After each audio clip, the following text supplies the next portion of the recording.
Jemaat Tuhan, marilah kita berdoa. Bapa Surgawi, kembali kami berkumpul bersama seisi rumah tangga kami selaku gereja-Mu. Kami rindu kembali untuk mendengar sabda Tuhan. Kami mau melakukannya dalam hidup beriman di tengah keberadaan kami saat ini. Biar kami dituntun oleh kebenaran firman Allah, dan kami melakukan kehendak-Mu di sepanjang hidup kami, apapun keadaan kami. Tuhan, buat kami semua tetap melakukan kebenaran Tuhan. Dalam nama Tuhan Yesus, kami menyambut sabda-Mu. Amin. Jemaat, mari kita berdiri untuk mendengarkan pembacaan Alkitab yang terambil dari Kitab Keluaran 7 ayat 7 sampai dengan 13 yang menyatakan, adapun Musa 80 tahun umurnya dan Harun 83 tahun ketika mereka berbicara kepada Firaun.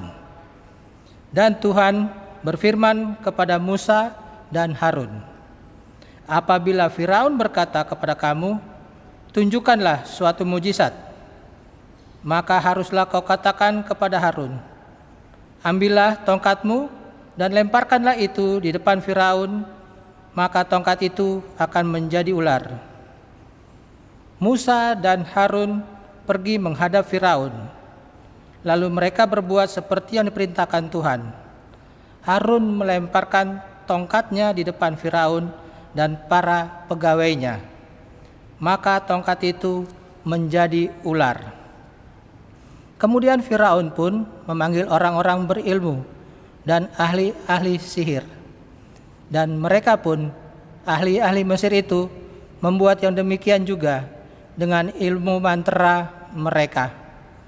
Masing-masing mereka melemparkan tongkatnya, dan tongkat-tongkat itu menjadi ular.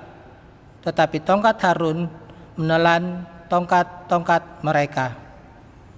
Tetapi hati Firaun berkeras, sehingga tidak mau mendengarkan mereka keduanya, seperti yang telah difirmankan Tuhan. Demikianlah pembacaan Alkitab. Haleluya.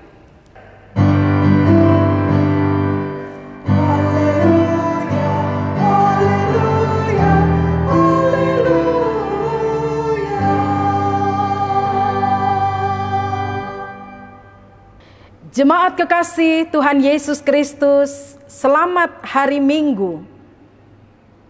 Seringkali kita mendengarkan bahwa ungkapan-ungkapan teologis dalam khotbah-khotbah bahwa manusia itu, yakni kita, adalah makhluk yang mulia, yang dihormati, cakap mengerjakan apapun, dapat mengendalikan apapun. Tapi perenungan di pandemi COVID ini di negeri kita dan bahkan di dunia ini, semakin kita bersama belajar meletakkan pemahaman yang benar bahwa manusia sekalipun istimewa, unik dan sangat membanggakan, tapi manusia adalah bagian, hanya bagian dari ciptaan Allah yang lainnya. Dan kita adalah bagian kecil lainnya dari semesta ciptaan Allah ini. Manusia menjadi istimewa. Mengapa istimewa? Karena ada mandat Allah yang Allah percayakan kepada manusia. Itu harus disambut dan diresponi dengan tanggung jawab.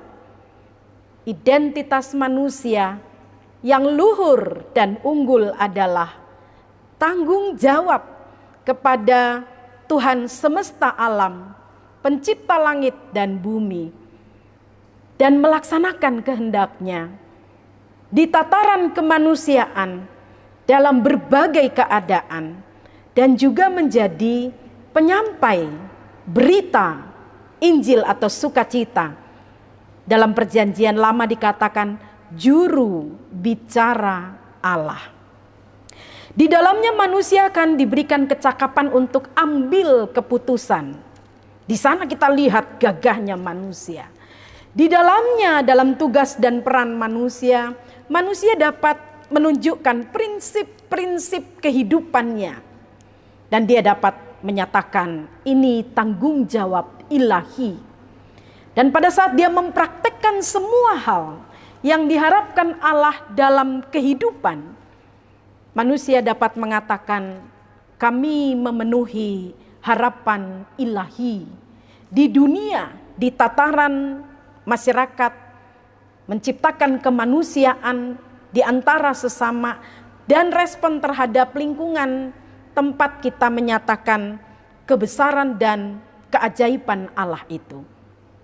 Di teks ini dalam Keluaran 7 ayat 7 hingga 13 ada respon manusia terhadap Sang Pencipta. Yang tokoh pertama adalah Firaun. Dia raja Mesir ya pada saat itu. Sebagai pemimpin itu peran dan fungsi yang ia jalankan.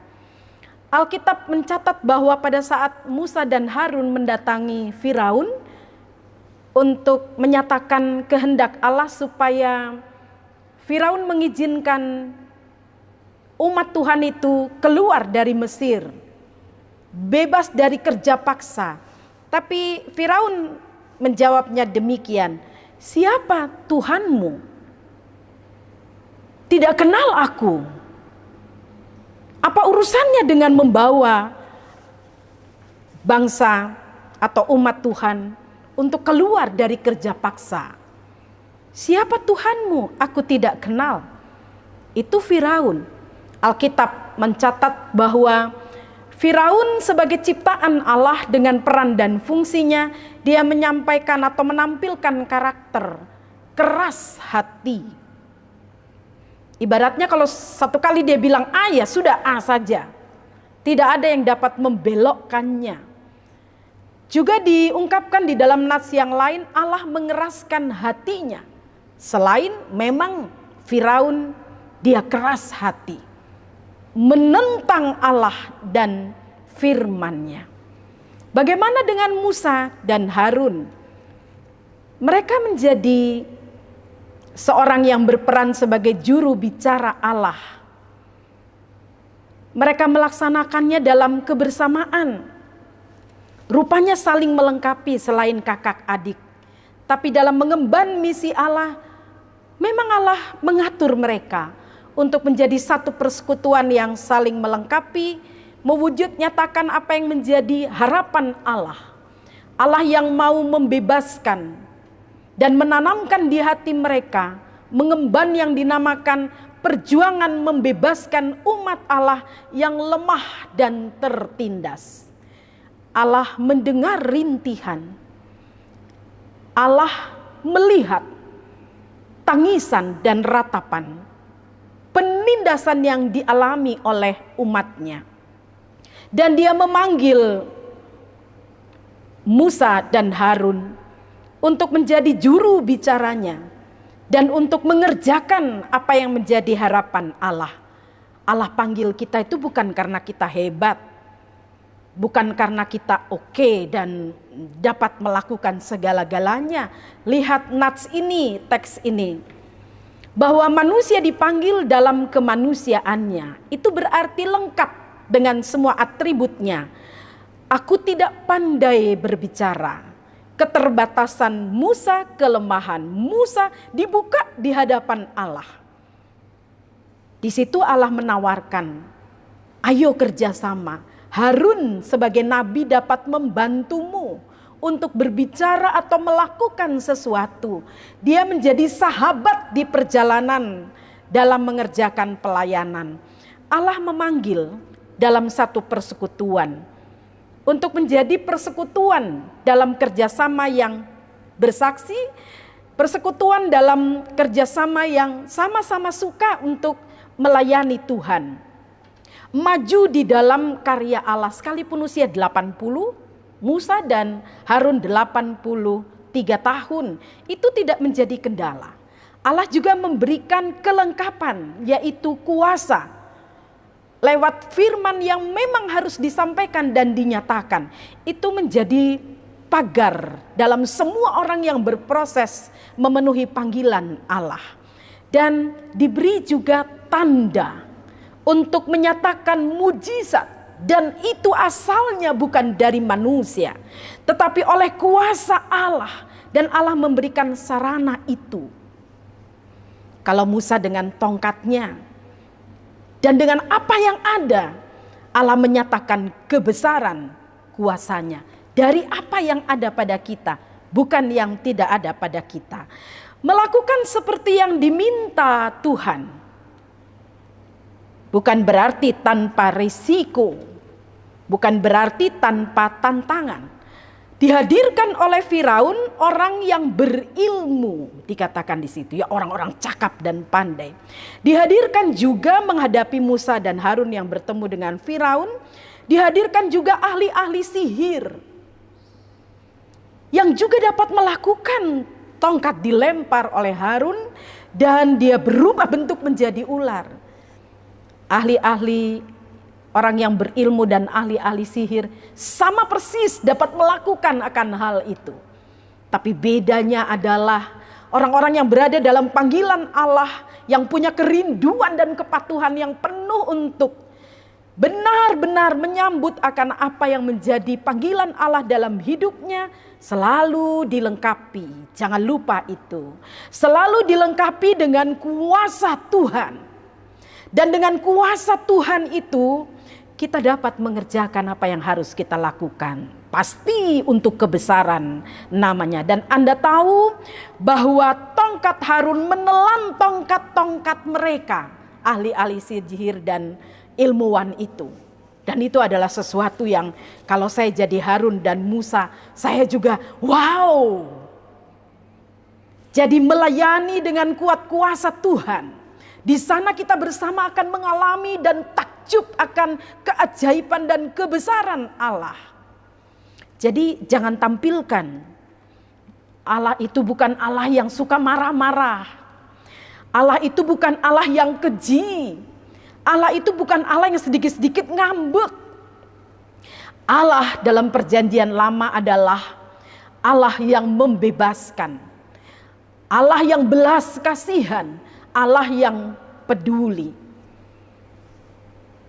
Allah yang hanya mau menyatakan kasih yang membebaskan.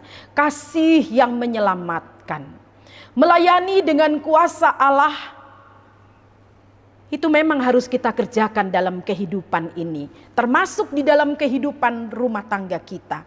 Allah yang bangkit, membawa kemenangan dalam Yesus Kristus, membebaskan manusia dari kejahatan, dari kesakitan, dari perbudakan, dan dari ketamakan, dan dari berbagai hal yang dapat meremukkan dan menghancurkan manusia.